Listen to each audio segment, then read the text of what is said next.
ஒண்ணுன்னா நம்ம தலைவருக்கு எப்படி கரும்புலிகள் படையில இருந்தாலும் அது மாதிரி நம்ம செத்தாலும் பரவாயில்ல, இந்த இனம் நல்லா இருக்கணும்னு நாங்க நினைச்சோம். ஆனா முழுக்க முழுக்க பிராடு.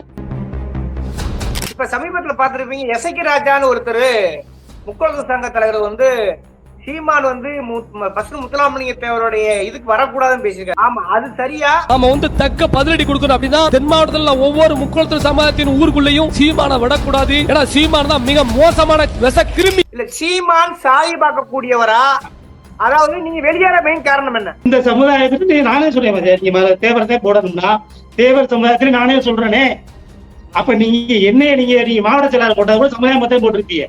நான் ஒரு பல்லரு ஆதி தமிழர்ல இருந்தா நீ கண்டிப்பா போட்டிருக்க மாட்டீங்க. நான் ஒரு அகமுடி சமுதாயம்ன்றதால நீங்க போட்டிருக்கீங்க. நான் வரேன், நீ வந்துரு. உண்மையான பாண்டியரை சந்திச்சிரும். பசும்பொன் என்னது உங்களுக்கு பட்டா போட்டு கொடுத்துருக்கா தம்பி? யாரும் வரக்கூடாது, உங்களை தவிர யாரும் உள்ள நுழையக்கூடாதுன்னு எதுவும் பட்டா போட்டிருக்கா?